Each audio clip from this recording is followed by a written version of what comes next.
72 खूंखार जीजा। अब तक आपने पढ़ा, पीहू अपनेपन से नायरू को खाना खिलाने को बोलती है, पर उसे क्या पता कि अब उसकी दोस्त पर सिर्फ उसका नहीं किसी और का भी हक है। पीहू के ऐसे नायरा पे हक जताने से अरी बहुत ही ज़्यादा गुस्से से पीहू को देखने लगता है। अब आगे जिस बात का एहसास होते ही पीहू को अपनी गलती का एहसास होता है और वो अरी के गुस्से से घूरती हुई नज़रों से खुद को बचाने के लिए जल्दी से अपने दोनों हाथों को हिलाते हुए, अरे नहीं नहीं, मुझे तो खुद ही बहुत ज़ोरों की भूख लगी है, मैं जा रही हूँ बाहर। ऐसे भी अब शायद हमें बाहर जाना चाहिए। इतना बोल पीहू जल्दी से साक्षी का हाथ पकड़ वहाँ से बाहर चली जाती है। बाहर आते ही पीहू एक लंबी सांस लेती है और साक्षी, उसको तो कुछ समझ ही नहीं आया कि अभी हुआ क्या, पर पीहू की हालत देख उसकी हालत हंसते हंसते ख़राब हो गई थी। जिस तरह से पीहू की हालत हुई थी अरी के सामने, वो देखने लायक थी। अरे साक्षी, हमारे जीजा से तो सोच समझकर ही बोलना पड़ेगा। है बड़ा खूंखार जीजा ढूंढ लिया है हमारी दोस्त ने हमारे लिए। खुद तो मैं परेशान करती ही थी, अब अपने साथ एक और को ले आई।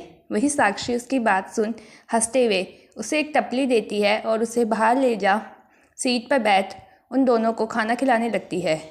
ऐसे भी सुबह से शाम हो गई थी। नायरू के साथ आज हुए हादसे की वजह से सब परेशान थे। किसी ने खाना तो दूर, एक बूंद पानी भी नहीं पिया था।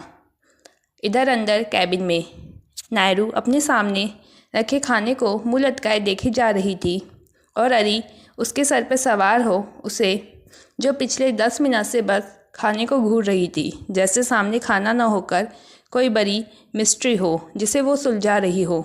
बच्चा क्या हुआ, खाना खाओ, फिर तुम्हें दवाई भी लेनी है, तभी घर जाती सकती हो। चलो अब अच्छे से खाना खाओ। अरे बहुत प्यार से नायरू को बोलता है और साथ ही अपने हाथों से उसके तरफ खाने का निवाला बढ़ा देता है।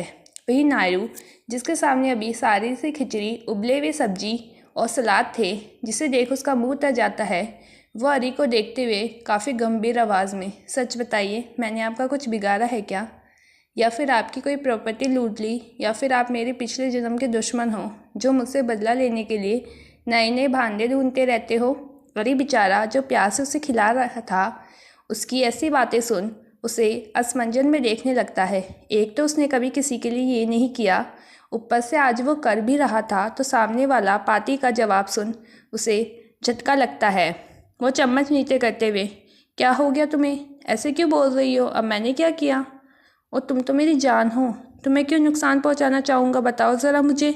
अच्छा तो फिर ये घास फूस क्यों लाए हो मेरे लिए? अरे मैं इंसान हूँ, कोई जानवर नहीं, ये घास फूस खाऊंगी? उसे तो देखकर ही समझ आ रहा है इससे बिल्कुल स्वाद नहीं है, और आप मुझे ये खाने को कह रहे हो?